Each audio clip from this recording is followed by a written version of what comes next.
N9 news కి స్వాగతం. Bulletin ముందుగా హెడ్లైన్స్ చూద్దాం. ప్రతిభకు పేదరికం అడ్డు కాదు. దీనికి నిదర్శనమే ప్రభుత్వ పాఠశాల విద్యార్థులు 10వ తరగతిలో రాష్ట్ర స్థాయిలో సత్తా చాటడం. మంత్రి కొల్లు రవీంద్ర వెల్లడి.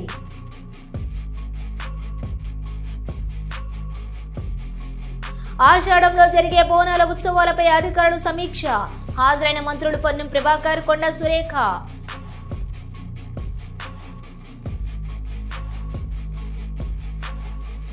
ఆంధ్ర రాష్ట్రంలో ఉన్న మహిళలను కించపరిచే విధంగా సాక్షి ఛానల్లో డిబేట్. కఠిన చర్యలు తీసుకోవాలన్న తెలుగుదేశం పార్టీ నెల్లూరు నగర మహిళా అధ్యక్షురాలు Kappira Revathi. Senior journalist Kommineni Srinivasa Rao arrest అక్రమం. వైఎస్ఆర్సీపీ అనంతపురం జిల్లా అధ్యక్షులు అనంత వెంకటరామిరెడ్డి.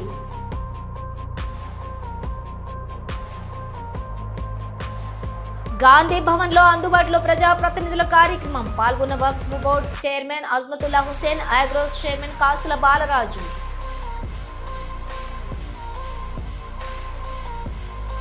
ఓవైపు అక్రమ నిర్మాణాల కూల్చివేతలు, మరోవైపు చెట్లను కాపాడిన హైడ్రా అధికారులు.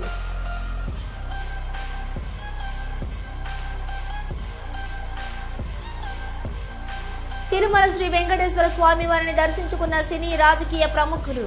ఆలయ మర్యాదలతో స్వాగతం పలికిన అధికారులు, వేద పండితులు.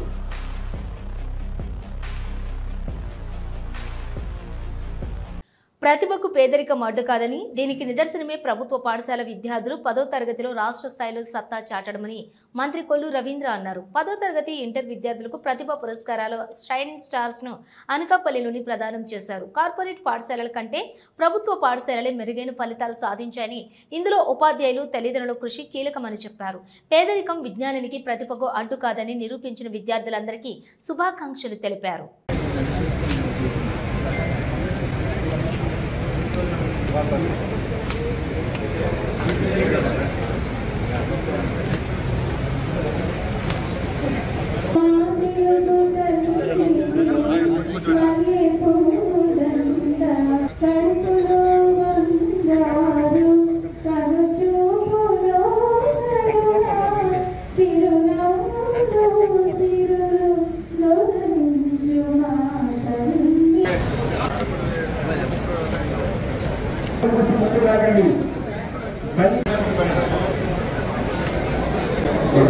First file structure of file check చేసుకోవడం. ఒకసారి మీ పేరు ఉందో సంతకం.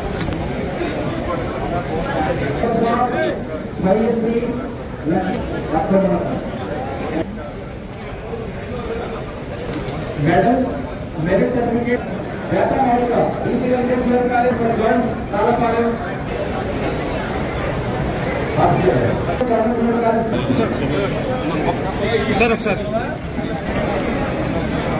ఒకసారి థ్యాంక్ యూ.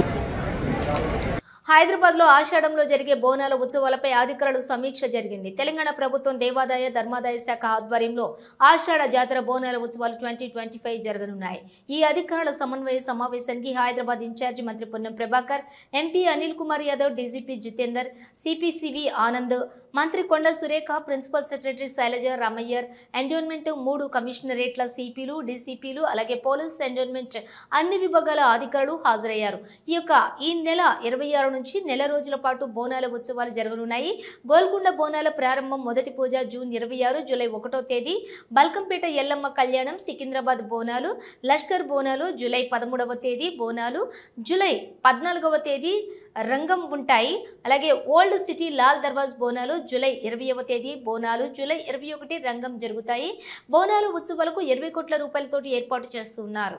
ఆంధ్ర రాష్ట్రంలోని ఉన్న మహిళలను కించపరిచే విధంగా సాక్షి ఛానల్లో డిబేట్ మాట్లాడారని, దీనిపై కఠిన చర్యలు తీసుకోవాలని తెలుగుదేశం పార్టీ నెల్లూరు నగర మహిళా అధ్యక్షురాలు కప్పిర రేవతి డిమాండ్ చేశారు. సోమవారం ఆమె మాట్లాడుతూ దేవతల రాజధాని అయిన అమరావతిని వైసీల రాజధానిగా వ్యాఖ్యానించడం వెనుక మాజీ ముఖ్యమంత్రి జగన్మోహన్ రెడ్డి హస్తం ఉందన్నారు. మహిళల పట్ల అనుచిత వ్యాఖ్యలు చేశారని నిరసిస్తూ నెల్లూరు జాతీయ రహదారిపై ఉన్న సాక్షి ప్రధాన కార్యాలయం వద్ద తెలుగు మహిళలు ఆందోళన కార్యక్రమాన్ని నిర్వహించారు. ఈ సందర్భంగా సాక్షి ప్రతులను తగలబెట్టారు. తెలుగు మహిళా నగర అధ్యక్షురాలు రేవతి మాట్లాడుతూ మహిళల మనోభావాలను దెబ్బతీసిన సాక్షి ఛానల్ వెంటనే బ్యాన్ చేయాలని డిమాండ్ చేశారు.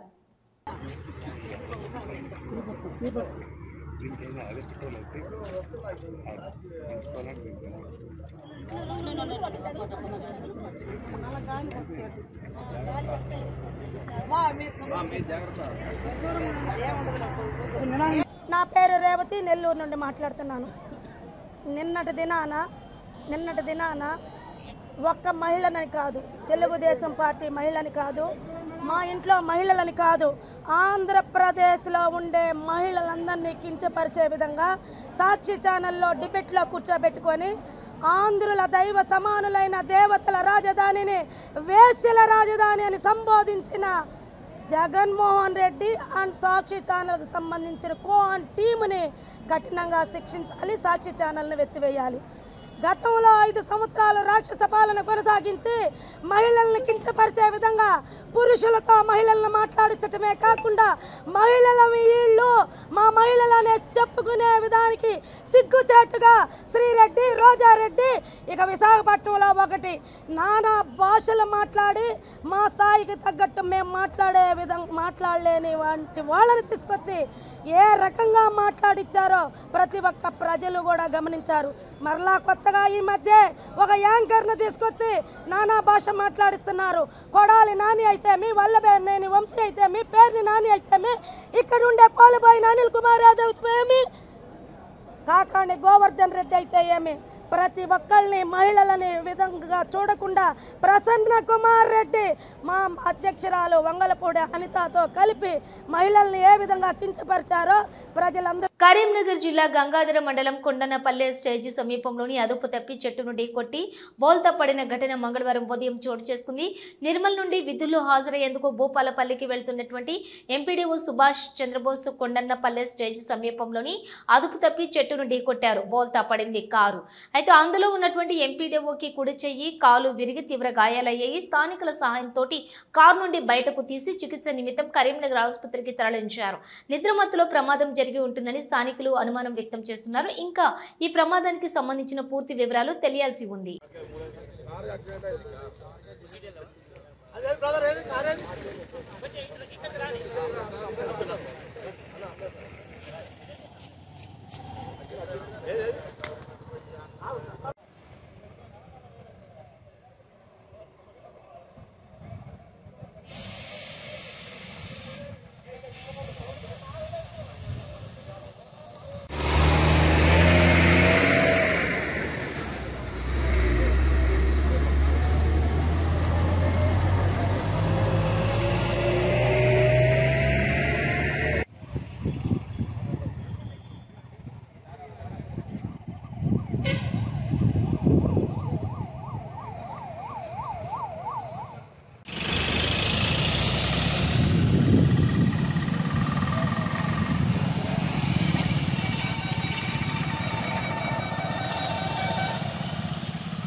Senior journalist Kommineni Srinivasa Rao arrest అక్రమమని వైఎస్ఆర్సీపీ అనంతపురం జిల్లా అధ్యక్షులు అనంత వెంకట రామిరెడ్డి అన్నారు. కొమ్మినేని అరెస్టును ఆయన తీవ్రంగా ఖండించారు. ఈ మేరకు ఆయన వైసీపీ జిల్లా కార్యాలయంలో మీడియాతో మాట్లాడారు. సాక్షి మీడియా వేదికగా కేఎస్ఆర్ లైవ్ షో ద్వారా ప్రజల సమస్యలను కొమ్మినేని వెలుగులోకి తీసుకువస్తున్నారని తెలిపారు. రాజకీయ కక్ష సాధింపు చర్యల్లో భాగంగానే కొమ్మినేనిని అరెస్ట్ చేయించారని మండిపడ్డారు. లైవ్ డిబేట్లో కృష్ణంరాజు వివాదాస్పద వ్యాఖ్యలు చేస్తే కొమ్మినేనిని అరెస్ట్ చేయడం ఏంటి అని ప్రశ్నించారు. సాక్షి టీవీ డిబేట్లో కృష్ణంరాజు చేసిన వ్యాఖ్యలను సాక్షి టీవీ వైఎస్ఆర్సీపీ ఖండించడమే కాకుండా తీవ్ర అభ్యంతరం తెలిపిందని గుర్తు చేశారు. కానీ చంద్రబాబు రాజకీయ లబ్ధి కోసం ఈ ఘటనను వాడుకుంటున్నారని మండిపడ్డారు. ఈరోజు ఈ దేశం కానీ రాష్ట్రం, ముఖ్యంగా కూడా రాష్ట్రంలో జరుగుతున్న ఈ రాష్ట్ర ప్రభుత్వం, ఈ కూటమి ప్రభుత్వం వచ్చిన తర్వాత జరుగుతున్న అరాచకాలు కావచ్చు, దౌర్జన్యాలు కానీ, మరీ ముఖ్యంగా అత్యాచారాలు, హత్యలు, దోపిడీలు, పంచాయతీలు ఎప్పటికప్పుడు కూడా ఎండగడుతూ ఈరోజు అందరికీ కూడా ప్రపంచానికి తెలియజేసేట్లు కూడా లైవ్ షో చేస్తున్నానని తన యొక్క ఎక్కువ ఎక్స్పీరియన్స్తో కూడా విశ్లేషించి కూడా అన్ని చట్టాలు అవన్నీ కూడా చేసి ప్రజలను కూడా చైతన్యవంతులు చేస్తున్నా అని చెప్పి ఒక కసితో ఈరోజు వారు చేసుకున్న ఈ దురాక్రమణలు కానీ, అత్యాచారాలు కానీ, హత్యలు కానీ, దోపిడీలు కానీ, పంచాయతీలు మరీ ముఖ్యంగా ఇసుక, మట్టి, దందాలు ఇవన్నీ కూడా ఎప్పటికప్పుడు కూడా తీసుకొస్తున్నామని చెప్పి ఒక కసితో ఆయన్ని ఏదో రకంగా కూడా చేయాలని చెప్పేసి అనేక రకాల ప్రయత్నిస్తూ మొన్న ఎప్పుడో ఒక విశ్లేషణలో ఒక డిబేటులో ఒక సీనియర్ జర్నలిస్ట్ కృష్ణమరాజు గారు అనుకున్నారు. కృష్ణమరాజు గారు ఏ దాంట్లోనో ఒక సెక్స్ వర్కర్స్ ఎంటైర్ కంట్రీలో వచ్చినప్పుడు ఏ రాష్ట్రంలో ఎంతమంది వచ్చినప్పుడు విశదీకరించేటప్పుడు ఒక అమరావతిలో కూడా ఎక్కువ ఉన్నారని చెప్పడం దాన్ని అలుసుగా తీసుకొని దాన్ని అడ్డం పెట్టుకొని ఈరోజు కూడా కొమ్మినేని గారిని కూడా అరెస్ట్ చేయడం మేము ఖండిస్తున్నాం కూడా. గాంధీ భవన్ లో అందుబాటులో ప్రజా ప్రతినిధులు కార్యక్రమం ప్రారంభమైంది. ఈ రోజు works board chairman Ajmatullah Hussain, Agros chairman Kasula Balaraju కార్యక్రమంలోని పాల్గొన్నారు. విశాఖపట్నం టీడీపీ రాష్ట్ర అధ్యక్షులు పల్లా శ్రీనివాసరావు తండ్రి మాజీ ఎమ్మెల్యే పల్లా సింహాచలం గారికి విద్యా ఐటీ శాఖల మంత్రి నారా లోకేష్ నివాళులు అర్పించారు. గత శనివారం ఆయన స్వర్గస్థులయ్యారు. నేడు ఉదయం విశాఖ సీతంపేటలోని పల్లా శ్రీనివాసరావు నివాసానికి చేరుకున్న మంత్రి లోకేష్ అక్కడ పల్లా సింహాచలం చిత్రపటానికి పూలమాలలు వేసి నివాళులు అర్పించారు. పల్లా సింహాచలం మంచికి మారుపేరుగా నిలిచారని, విశాఖ 2 ఎమ్మెల్యేగా నియోజకవర్గం అభివృద్ధికి కృషి చేశారని, ఈ సందర్భంగా ఆయన సేవలను మంత్రి గుర్తు చేసుకున్నారు. పల్లా శ్రీనివాసరావు ఇతర కుటుంబ సభ్యులను పరామర్శించి ధైర్యం చెప్పారు. పల్లా సింహాచలం మృతి పట్ల తన ప్రగాఢ సానుభూతిని తెలియజేశారు. ఈ కార్యక్రమంలో స్పీకర్ అయ్యన్న పాత్రుడు, ఎంపీ శ్రీ భరత్, హోంమంత్రి వంగలపూడి, సాంఘిక సంక్షేమ శాఖ మంత్రి డోలా బాల వీరాంజనేయ స్వామితో పాటు ఉత్తరాంధ్ర ప్రాంత ఎమ్మెల్యేలు, ఇతర ప్రజా ప్రతినిధులు, నాయకులు పాల్గొన్నారు. ప్రజాసేవ చేయడానికి ఎన్నికైన ఓ ఎమ్మెల్యే ముడుపుల వసూళ్ల కోసం సొంత ఇంట్లోనే వైన్స్ సిండికేట్ దుకాణాలదారులతోటి సమావేశం సోషల్ మీడియాలో వైరల్ గా మారింది. కోట్ల రూపాయలు పెట్టి ఎన్నికల్లో గెలిచాం, ఆ ఖర్చులన్నీ ఎక్కడి నుంచి వస్తాయి? ఎవరేం చేసినా నాకు రావాల్సిన డబ్బులు రావాల్సిందే. వైన్స్ సిండికేట్ నుంచి ముడుపులకు సదరు ఎమ్మెల్యే డిమాండ్ చేయడం చర్చనీయాంశంగా మారింది. అయితే ఆ సిండికేట్ లోని ఒకరు వీడియో అంతా రికార్డు చేశారు. దాంట్లో సదరు ఎమ్మెల్యే ముఖం కనిపించినప్పటికీ ఆయన మాటలు స్పష్టంగా వినిపించాయి. ఈ వీడియో సోషల్ మీడియాలో వైరల్ గా మారింది. ఈ రోజు రేపు ఎవరి సొక్కం సొద్దపూస, తనకు మర్యాద ఇవ్వకుంటే ఎదుటివారికి బే అవుతుందని ఏకంగా వార్నింగ్ ఇచ్చాడు సదరు ఎమ్మెల్యే. ఎదుటివాడు నాకు ఫోన్ చేసి మాట్లాడే దమ్ముండాలి కదా అంటూ చెప్పుకొచ్చాడు. కోట్ల రూపాయలు పెట్టి గెలిచాం, బండి డీజిల్ ఖర్చులకే లక్షల రూపాయలు అవుతుంది అని వైన్స్ షాప్ సిండికేట్ వ్యాపారస్తులతో స్పష్టం చేశారు సదరు ఎమ్మెల్యే. వైన్స్ సిండికేట్లతోటి బేరసారాలకు దిగిన ఉమ్మడి నల్గొండ జిల్లా అధికార పార్టీకి చెందినటువంటి ఎమ్మెల్యే వీడియో గుట్టు రట్టు చేసి సోషల్ మీడియాలో తెగ వైరల్ చేస్తుంది ప్రతిపక్ష బీఆర్ఎస్ పార్టీ. ఒక డీజిల్ 7,000 రూపాయలు డీజిల్ వస్తుంది. నాకు వచ్చే జీతం కూడా నేను లెక్క చూసిన అయిపోయింది. ఎవడు ఉండడు. నేను మొన్న 50,000 కట్ట తీసుకొని పోయినా, ఇంటికి వచ్చారు 5,000 లేవు. నా ఆఖరి 2,000 నా జైలు వెళ్తే గడపచ్చి 2,000 డీజిల్ ఏమంటే మా పిఏ దగ్గర నాకు అకౌంట్ ఉన్నాయి సార్, నేను కొట్టుతాను కొట్టురా చెప్పి ఆ రోజు పిఏ అన్న బండి బండి ఉన్నట్లు 5,000 బదులు అని తర్వాత ఇచ్చి ఇచ్చిన. తర్వాత నాకు ఇచ్చినప్పుడు శివారు మున్సిపల్ ఆఫీస్ కానీ నాకు ఇచ్చారు. ఏదో వెళ్ళకుండా ఏదైనా కట్ట సార్ పొద్దునే వస్తాయి అంటే ఏడుంటాయా నా అయిపోయినాయి. అయితే ఎస్పీ అదే చూసిన ఎస్పీ ఆయన ఏ విషయంలో కూడా మాకు సహకరిస్తారు సార్. సహకరించకపోతే ఆయనకు మనం కూడా సహకరించగానే తర్వాత సంగతి చూడాలి. కొంచెం మీరు అటు కన్ను పెట్టాలి. ఇంకోటి ఆ బెల్ట్ షాపులు ఉన్నాయి కదా, ఆయన ఏ రేటు ఉన్నాయో ఆ బెల్ట్ షాప్ రేటు అది చూసి జరసి అది చెప్తే అది ఒక గంట కనిపెడితే మేము అట్లనే కొంచెం సేఫ్ అవుతాం. తప్పకుండా స్వర్ణాంధ్ర అభివృద్ధికి రాష్ట్రం దృఢ సంకల్పంతో ముఖ్యమంత్రి ఏర్పాటు చేసిన వీడియో కాన్ఫరెన్స్ లో మంత్రి కందుల దుర్గేష్ పాల్గొన్నారు. మంత్రి మాట్లాడుతూ తూర్పు గోదావరి జిల్లా అభివృద్ధి దిశగా తీసుకుంటున్న చర్యలను వివరించారు. ఈ లక్ష్య సాధనలో భాగంగా జిల్లాలోని 7 అసెంబ్లీ నియోజకవర్గాల పరిధిలోని ప్రజల ఆకాంక్షలను ప్రతిబింబించేలా నియోజకవర్గ మండల స్థాయిలో అభివృద్ధి స్వర్ణాంధ్ర విజన్ 2047 దిశగా పయనిస్తోందని మంత్రి అన్నారు.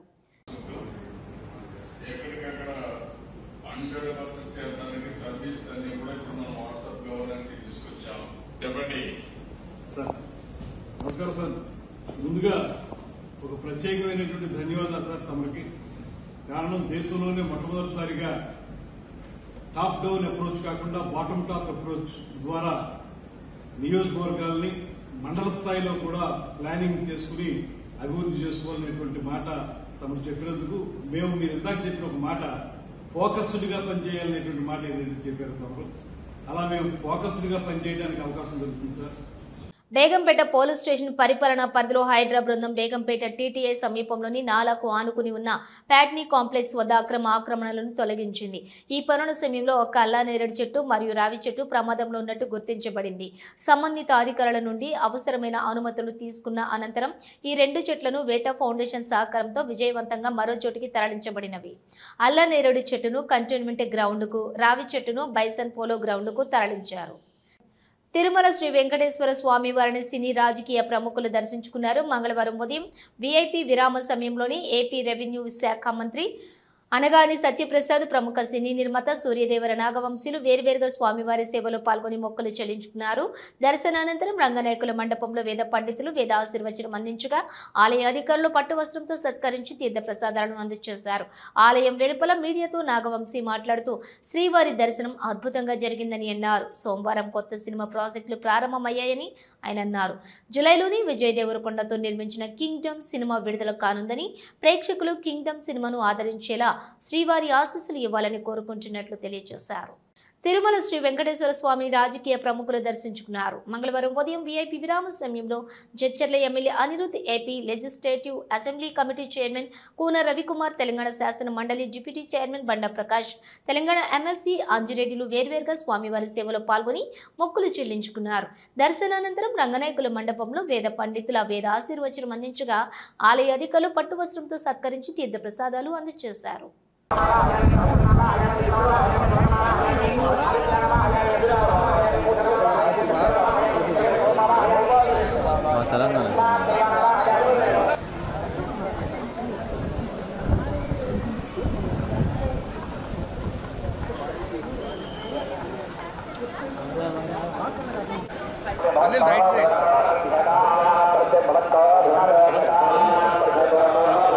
రాష్ట్రంలో మహిళలపై జరుగుతున్నటువంటి అఘాయిత్యాలపై వైకాపా మహిళా విభాగం నిరసన తెలియజేసింది.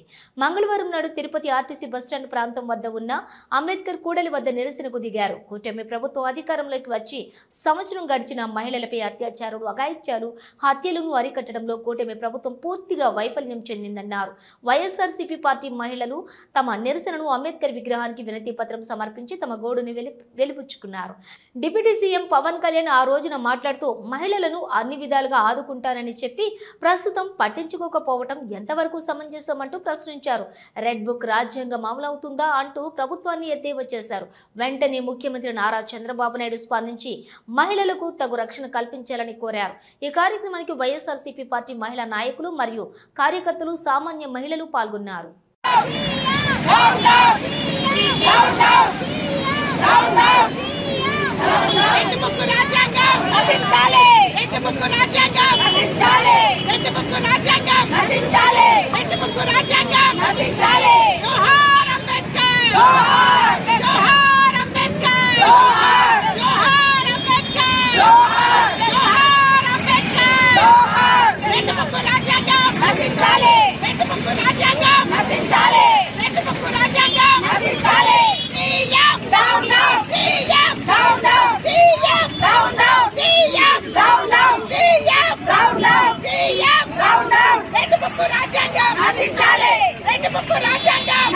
తిరుపతి రూరల్ మండలం తిరుచానూరులో స్వర్ణముఖి నది పరివాహక ప్రాంతం ప్రక్కన వెలసి ఉన్న శ్రీ ఆదివరాహి అమ్మవారి ఆలయాన్ని దుండగులు ఉద్దేశపూర్వకంగా ధ్వంసం చేశారు. మంగళవారం ఉదయం 40 మంది పైచిలుకు దుండగులు ఆలయం వద్దకు చేరుకుని ఆలయాన్ని ధ్వంసం చేశారు. అక్కడే ఉన్న మహిళలపై దాడి చేసి గాయపరిచారు. ఈ దృశ్యాలన్నీ అక్కడ సీసీ కెమెరాల్లో రికార్డ్ అయ్యాయి. పవిత్ర పుణ్యక్షేత్రమైన తిరుపతిలో తిరుచానూరు పద్మావతి అమ్మవారి ఆలయంను కూతవేటు దూరంలో ఉన్న శ్రీ ఆదివరాహి అమ్మవారి ఆలయాన్ని ధ్వంసం చేయడంపై వెంటనే పోలీసు అధికారులు చర్యలు చేపట్టాలని మహారుద్ర వారాహి స్వామి భక్తులు డిమాండ్ చేస్తూ ఉన్నారు. జై వారాహి, నమో వారాహి.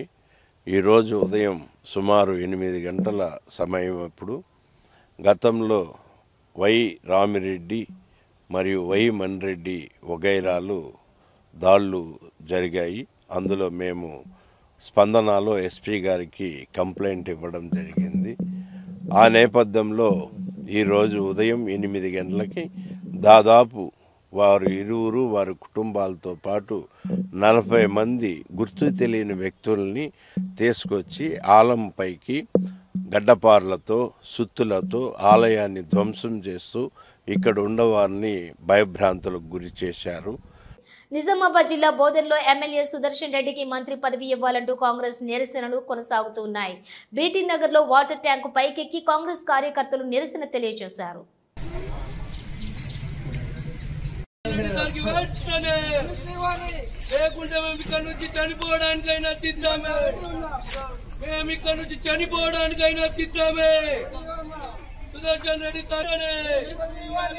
మెదక్ జిల్లా చిన్నశంకరంపేట మండలం గజగట్లపల్లి గ్రామంలో రెవెన్యూ సదస్సులో రైతులు నిరసన తెలియజేశారు. గ్రామంలోని 44 సర్వే నెంబర్ భూమిలో 100 ఎకరాలకు మాత్రమే పట్టాలు ఇచ్చిన అధికారులు మరో 300 ఎకరాలలో అసైన్డ్ భూములు సమస్యను పరిష్కరించకపోవడం, పట్టాలు ఇవ్వకపోవడంపై రైతులు ఆగ్రహం వ్యక్తం చేశారు. 3 రోజుల్లో రెవెన్యూ ఫారెస్ట్ జాయింట్ సర్వే నిర్వహిస్తామని హామీ ఇచ్చారు తహసీల్దార్. జరుపుకుంటా ఉన్నాము. దీంట్లో భాగస్వాములైనటువంటి న్యాయవాద మిత్రులు మరియు సిద్దిపేట ప్రజానికం, ముఖ్యంగా కేసులు ఉన్నటువంటి ప్రజానికం అందరూ కూడా పూర్తిగా ఉపయోగించుకొని వారి యొక్క కేసులను శాంతియుతంగా రాజీ మార్గం ద్వారా అందరూకి లాభం కలిగేలాగా ఉపయోగించుకోవాలని చెప్పి నేను సవినయంగా తెలియజేసుకుంటా ఉన్నాను. ఇవి బులెటిన్ విశేషాలు. మరో బులెటిన్తో మళ్ళీ కలుద్దాం. అంతవరకు చూస్తూనే ఉండండి న్యూస్.